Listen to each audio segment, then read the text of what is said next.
As requested by a commenter, in this video I'm gonna go over a possible way to make your very own batsuit. Before I begin, if you enjoyed this type of content, make sure to like and subscribe.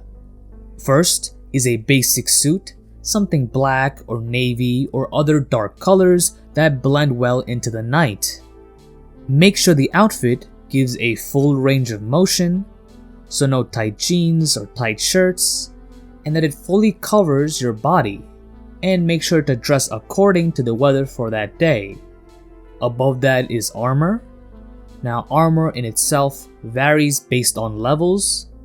The National Institute of Justice, or NIJ, categorizes ballistic protection in Type 2A, which is soft, light body armor for 9mm and 40 Smith & Wesson bullets.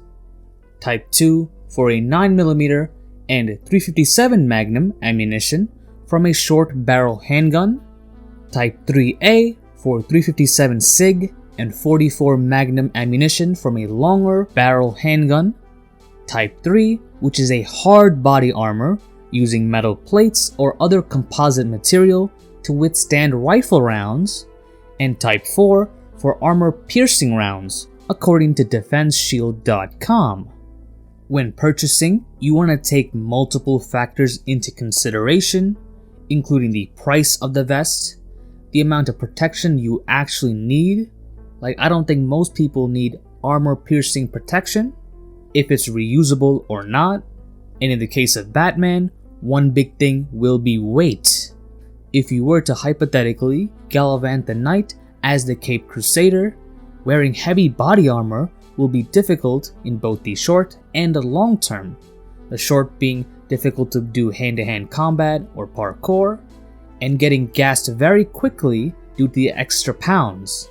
In the long term can negatively affect your joints or your lower back.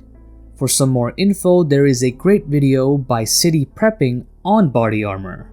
But in my opinion, the soft armor that is the 3A is probably the best in terms of long time wear and having the mobility to move like Batman, though of course one of the drawbacks being that it won't stop rifle rounds. To complement this vest, you want to add pads like shoulders, arms, and leg pads. Certain sites do seem to sell these pads in a bundle called Riot Gear pads, but the ones I clicked on at least seem kinda suspicious, so you're better off finding an alternative on Amazon, like sports pads or motorcycle pads, but these alternatives will definitely not stop bullets, but can reduce blunt force trauma, and possibly, and I mean possibly, either stop or more likely reduce the effects of a knife attack, though you will have to test them out yourself to be sure, in a safe environment.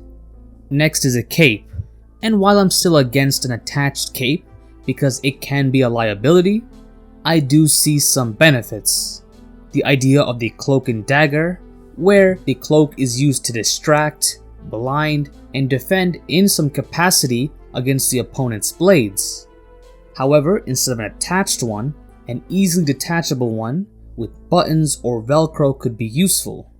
And a more realistic choice instead of a cape could be a dark, thick jacket, as it blends better into the normal environment and easier to carry around than a superhero cape. Hypothetically, you should be able to somewhat defend against slashes if the jacket is thick enough, and if bunched together, as demonstrated in Casino Royale by James Bond, and it should, in theory, stop some of the attacks via stabbing, though again, it will require you to ball it up and test them yourself to see if it's effective.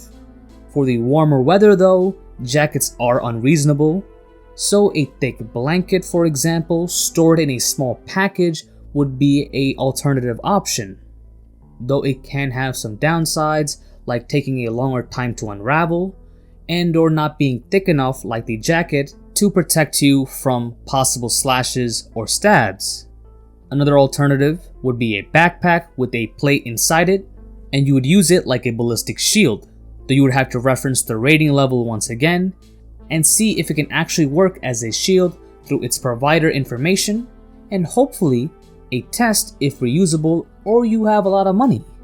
Next are gloves, and while it falls into the riot gear category, there should be a little distinction due to the fact that you need a lot of mobility for your fingers, along with protection in your knuckles for punches, and a good amount of grip to hold onto things while maneuvering throughout the city.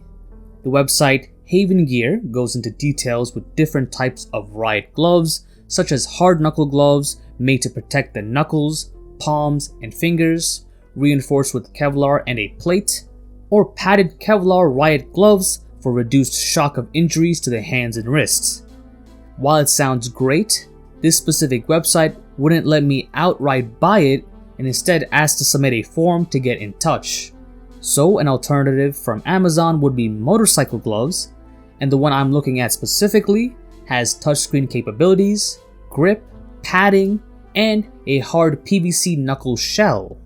As for boots, the best option is probably combat boots, as they're lightweight, breathable, flexible, slip resistant, water resistant.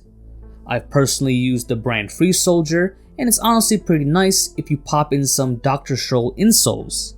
And it does come in black, though you can choose whatever one you want.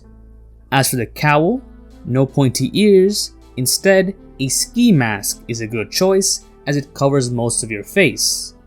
Underneath, something like the universal safety bump cap insert would give you some extra protection against blunt force, while staying minimalist. If you got some money to burn, another option could be ballistic helmets, though they are much more expensive than the inserts, with the example that I'm looking at being $339 from Bulletproof Zone, rated level 3A. And as for his iconic utility belt, I've already made a separate video on it, so you can check that one out. Thank you all for watching. If you enjoyed this video, make sure to like and subscribe, and support the channel by hitting the join button for $2.99 a month.